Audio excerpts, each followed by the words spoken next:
Cinquième capsule. Allégorie de la caverne de Platon. La séparation. Nous reviendrons plus tard sur notre mental, notre pouvoir de création et in fine ce que nous sommes au plus profond de notre être.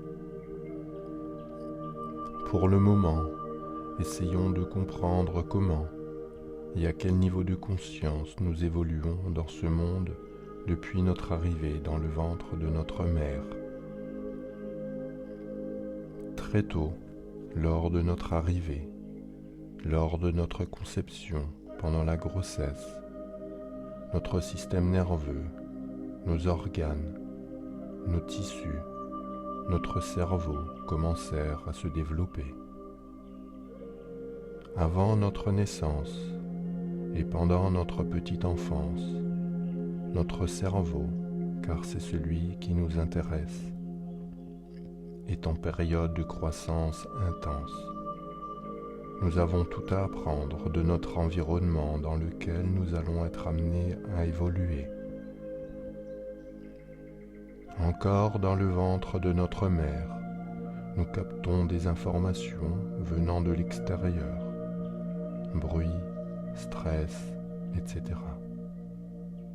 Nos quelques centaines de milliards de neurones vont commencer à se connecter et à se renforcer en réponse aux stimulations extérieures que nous recevrons.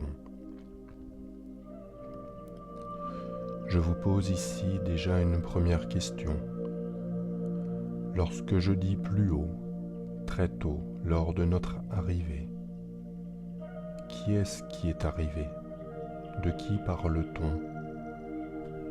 Du nouveau-né ou de quelque chose venu d'ailleurs qui était présent au tout début, avant le développement de nos différentes parties qui constituent notre corps physique? Quelle place pourrions-nous accorder à notre âme? Accordez-vous le temps et le recul nécessaires pour observer cet espace. Avec le temps, notre cerveau se développa en résonance avec les informations positives et négatives que constitue notre environnement extérieur. Positif et négatif restant très subjectifs. Nous nous construisons une image, nous nous façonnons une personnalité. Et puis, un jour, quelqu'un vous demandera « Que veux-tu faire plus tard ?» Et nous répondrons « Plus tard, je serai ceci, je serai cela, jusqu'à devenir je suis. Je suis moi le petit. Je suis lié à toutes mes fonctions acquises durant ma carrière. Je suis pauvre, je suis riche, je suis fort, je suis nul, je suis heureux, je suis malheureux, je suis courageux, je suis thérapeute, je sais, etc. Nous avons délaissé notre intérieur afin de prioriser l'extérieur pour nous façonner une image qui correspond à un ordre établi. C'est ici que le piège s'est refermé. Nous nous identifions à tous ces acquis. Nous voici en face de toutes nos ombres, nos croyances limitantes. Bienvenue dans la caverne de Platon, où celui qui contrôle se nomme Ego, le fameux « Je suis ». L'ego qui inconsciemment s'identifie à un groupe, à une situation, à une émotion, à un sentiment, à son corps, à des moments de solitude traversés dans un monde complexe. L'ego juge, il se sent supérieur ou inférieur. Il fonctionne par intérêt personnel. même lorsqu'il porte trop souvent le masque du bienfaiteur. L'ego, cette prison dorée qui crée l'illusion sans conscience. L'ego résiste au changement. Il se trouve des prétextes pour justifier ses actions ou non-actions.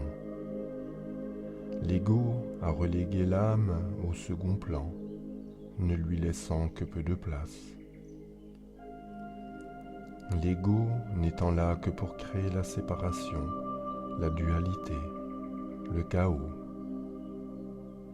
L'ego pervertit la paix en guerre, l'amour en souffrance.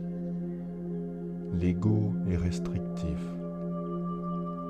Il perçoit difficilement l'intérêt général et encore moins bien l'harmonie cosmique. Il constitue un voile qui empêche l'accès à un niveau de conscience plus élevé. Son rôle est limité, mais il reste une pièce essentielle à notre expérience ici sur Terre. Car sans lui, comment ferions-nous pour voir au-delà?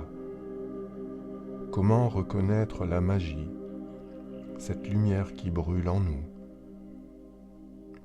Alors oui, il va falloir rendre notre ego muet, jusqu'à ce qu'il n'intervienne plus et qu'il se fasse absent. Certains, comme Carl Jung ou Yiddu Krishnamurti, parlent de la mort de l'ego. Une mort toute relative, car qui peut dire de ce qu'il advient de l'ego absent? Sortir de la caverne demande de reconnaître et d'observer la place et le rôle de l'ego en chacun de nous. Il est cette petite voix, ces images qui arrivent sans avoir été invitées. Il est en réaction. Une simple provocation et le voilà qui s'emballe. Il doit prouver ou fuir. Il ne sait pas rester calme. Le silence agit pour lui comme un poison.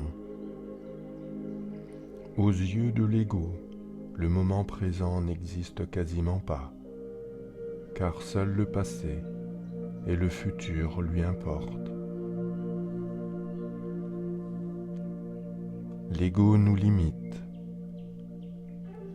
Il nous maintient prisonniers dans cette caverne, dans un confort relatif où aucune nourriture ne peut venir nourrir l'âme. Quelqu'un qui découvre la supercherie est simplement réveillé et non éveillé. Alors oui, lorsqu'elle reconnaît qu'elle doit traverser ce tiraillement entre l'ancien schéma, ego, et cheminer vers son être, il y a une multitude de résistances, de contrôles, qui sont malgré les apparences, un carburant pour avancer. C'est normal de ressentir par exemple de la colère, ego, si elle a besoin d'être exprimée. Ce qui n'est pas normal, c'est de croire que cette colère s'exprimera à tout jamais. Sans colère, il nous serait impossible de la reconnaître pour ressentir son énergie. Si sa forme est destructrice, son énergie doit être canalisée et transmutée et utilisée pour un dessein plus noble. Mais ce pourrait être l'orgueil, la vanité, la jalousie, etc. L'esprit de l'or est déjà dans le plomb. C'est ce qui permet cette capacité à transmuter une chose aux apparences mauvaises, sans valeur, en quelque chose d'une valeur inestimable, lumineuse.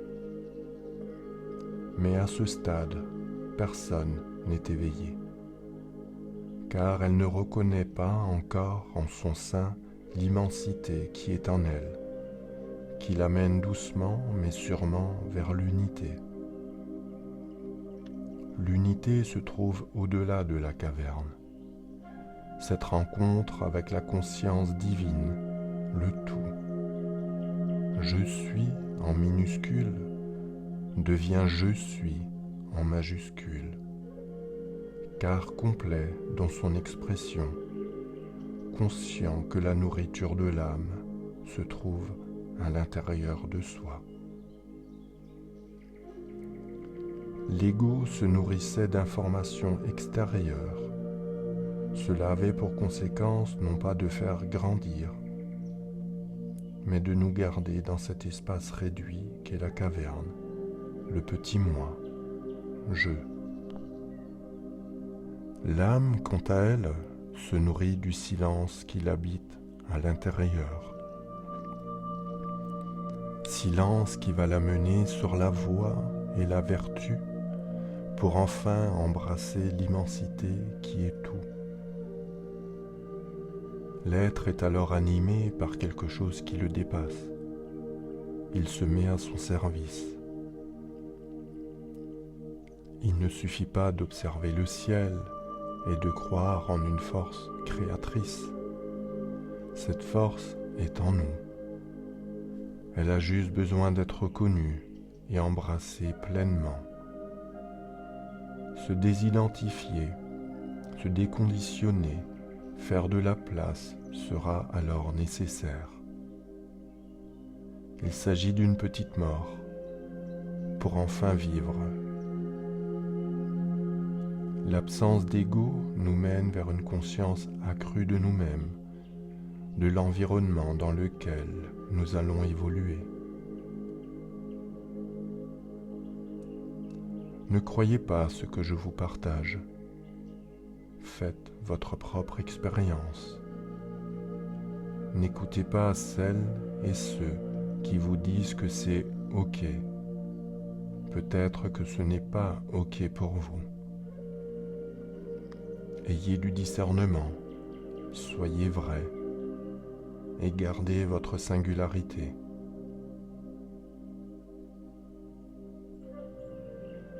J'activerai sous cette capsule les commentaires. Si vous avez des questions, j'essaierai d'y répondre dans une prochaine vidéo.